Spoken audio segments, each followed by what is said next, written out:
You're watching Lunch Prime Time News on News First. I'm Saturanga. Let's take a look at the headlines. Port employees commence work after ending work to rule trade union action. A cabinet decision taken to develop the West Container Terminal with foreign companies. 2,750 acres of land of the rubber can oil zone to be given for maize production.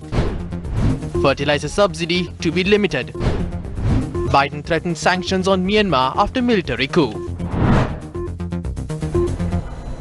First up, we draw your attention to a story that we just received from the Times of India. Tamil Nadu Q branch of the CBI has arrested a notorious Sri Lankan drug lord, Kimbula L.A. Guna, who had links with the LTTE from the Chennai airport last night. Based on the confession, Central Crime Branch sleuths arrested 4 more people, including Guna's son, Kennedy, alias Bumma, and 3 more people from a hideout in the city.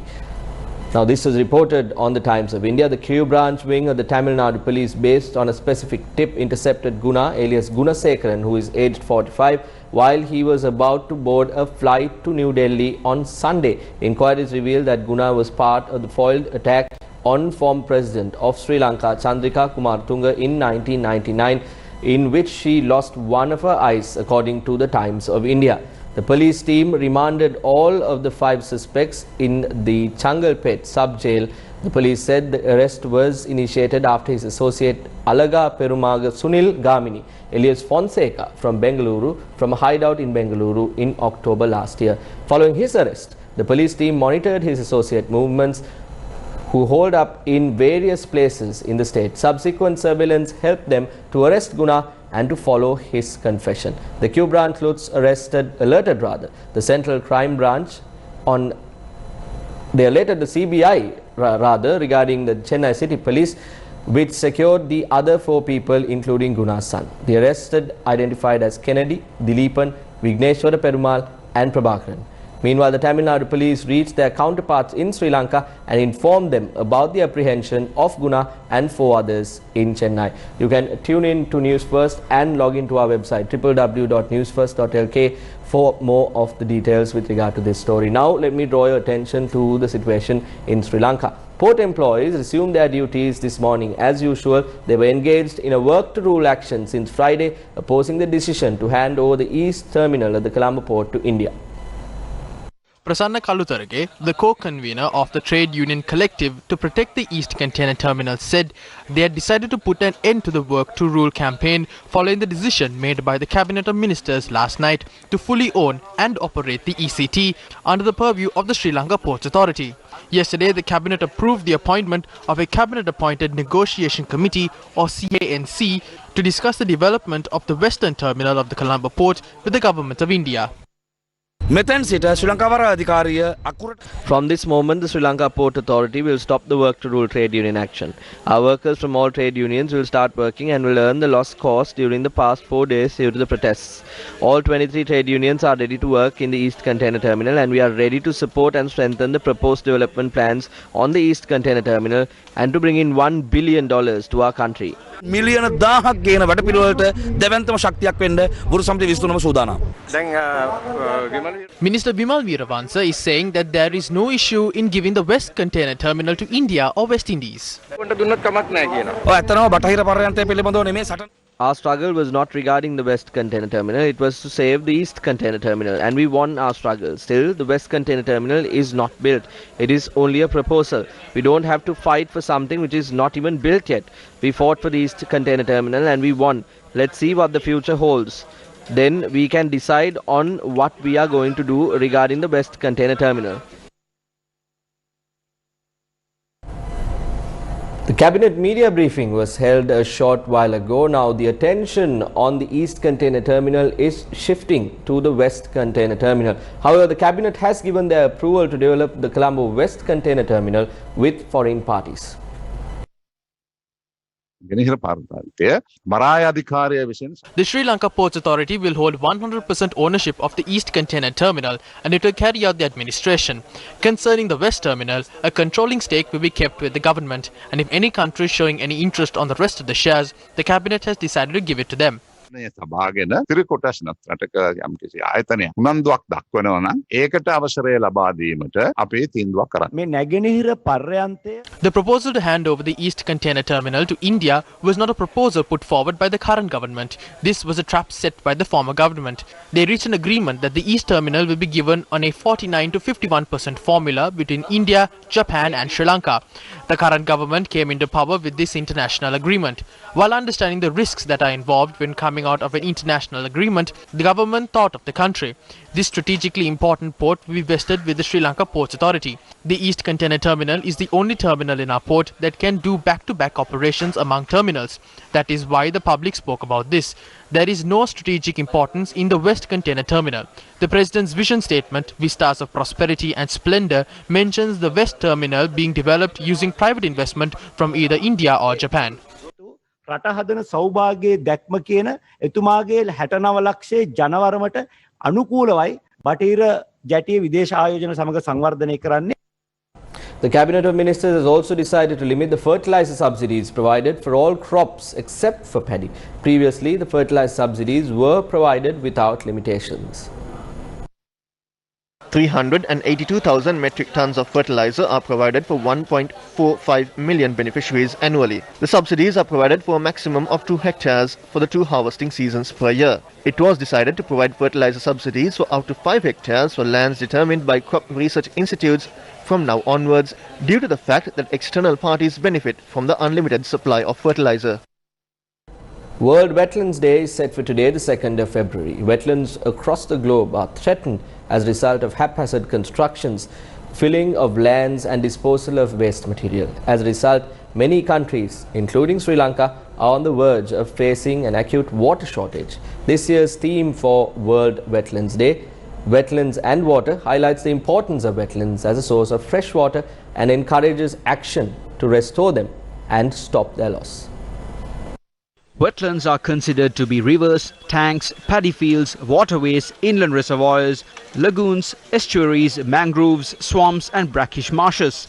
The main ecological purpose of a wetland is to store and clean water. 1 acre of wetland can absorb 1.5 million gallons of flood water. Accordingly, wetlands are very important for flood control. Wetlands with pitlands have the potential to absorb twice as much carbon as forests. The wetland environment forms the basis for paddy production to feed the 3.5 billion people in the world who consume rice.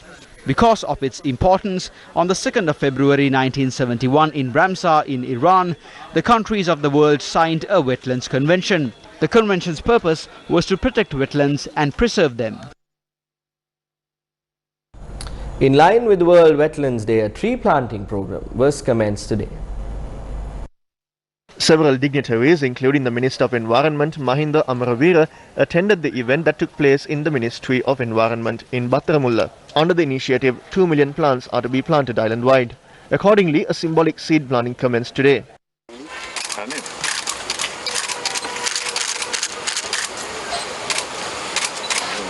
As a part of this year's New Year celebrations, the plants are scheduled to be planted on April 16th. Now let me draw your attention back to the Cabinet media briefing. The Cabinet of Ministers has approved the proposal to grant 2,750 acres of underutilized lands identified from the Rambakanoya zone for the large-scale production of maize locally. Cabinet approval was granted to provide these lands on a lease basis for a period of 1 year. Accordingly, the import of maize has been suspended. That measures have to be taken to locally produce approximately 250,000 metric tons of maize required for the production of 3 posha and other animal food. The proposal to lease out 2,750 acres which are not currently used for cultivation and do not belong to the Rambakanoya zone reserve was proposed by the Minister of Irrigation Chamal Rajapaksa. Today also marks the 16th day of the Satyagraha commenced by the farmers of Valsapugala, Hambantota.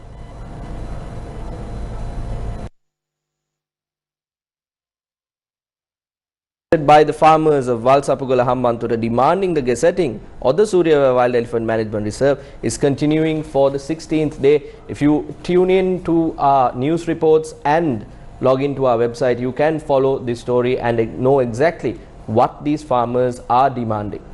Now on to some tragic news. A wild elephant died today after being electrocuted in the Alayapattu area in Anuradhapura.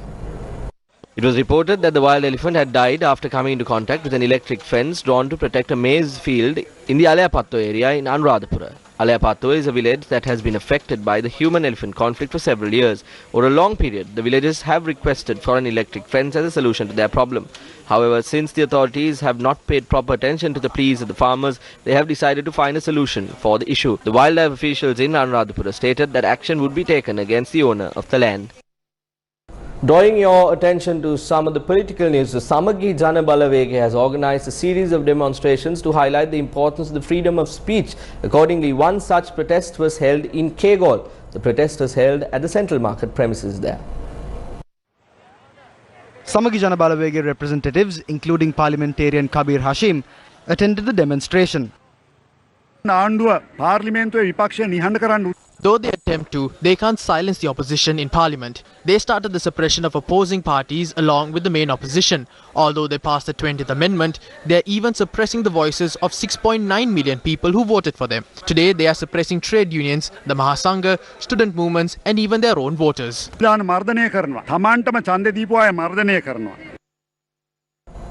Leader of the National Unity Alliance, Asad Sali, convened a media briefing in Colombo yesterday. Zaharan died. Who is Zaharan's leader? Usually on the battlefield, the leader doesn't commit suicide. Where is Sara? She's in India. This government was unable to bring Sara despite being so close to Narendra Modi. If Sara was brought, every detail would have been revealed. This government came into power through lies. සාර පුලස්ටිය ගෙන්න ගත්තා නම් ඉතුරු ටික ගත්තේ. ඒ නිසා ආණ්ඩුව ආවේ බොරුවෙන් පත්වෙච්ච ආණ්ඩුව දෙකින් දිගටම ගෙනියන්නේ බොරුව කියන එක තමයි තමුන්නාන්සලාට පේන්න තියෙනවා. The health authorities have decided to conduct random COVID-19 tests on school bus drivers. Police spokesperson Attorney at Law DIG Adit Rohana made this statement at a press briefing held today. Advised the officers in charge of transport regarding the school vans. Accordingly, it will be observed if social distancing is maintained, masks are worn, and students will be transported to match the number of seats available. In addition, school vans, bus drivers and conductors will be subject to random rapid antigen tests. rapid antigen පරීක්ෂණ සඳහාද යොමු කිරීමට නියමිතව තිබෙනවා. Now, Dr. Gayan Dantanarayana, a man who worked day and night to save the people from COVID-19 virus during the past year, passed away today. 32-year-old Dr. Gayan Dantanarayana was the first doctor in the country to die of the corona infection after being diagnosed with corona while working at the Ragama hospital. He was admitted to the Mulleriya hospital and later transferred to the Karapitiya teaching hospital for further treatments. There he passed away due to several complications. Dr. Gayan Dantanarayana was known as a valuable doctor who saved many lives of the children. With that, a discussion was held at the Kolonnawa Divisional Secretariat yesterday regarding the opening of schools in the Kolonnawa area. The discussion was chaired by retired Rear Admiral Sarath Weerasekara, the Minister of Public Security. Principals of schools in the Kolonnawa education zone, health sector officials, security officials and the political heads of the area attended the meeting. I think we can divide the students in a class into 5 groups and get them weekly. At the end of the week, we can give them some homework. It's better to do something rather than wasting their time at home. I think we can initiate the same procedure to the primary section as well.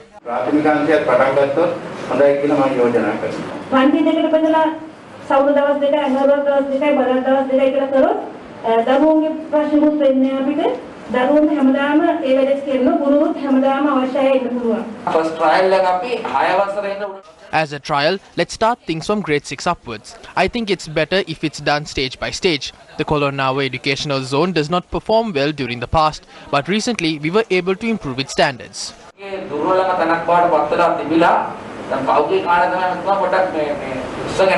Minister Sarath Weerasekara then explained the measures taken to prevent the use of drugs in the area. Today, more than 50% of the children are addicted to narcotics. There is a special synthetic drug which is brought from Burma. It is 10 times cheaper and 10 times more powerful than the narcotic ice. The children are using this. To stop this, we are going to initiate a drug prevention committee in every school. We aim to save the country from these threats by the end of this year.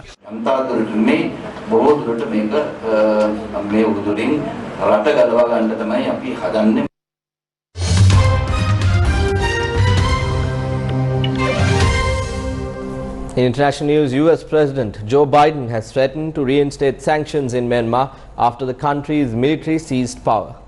That's all the news we have for you this afternoon. I've been Saturang Hapwarachi. Thank you very much for watching.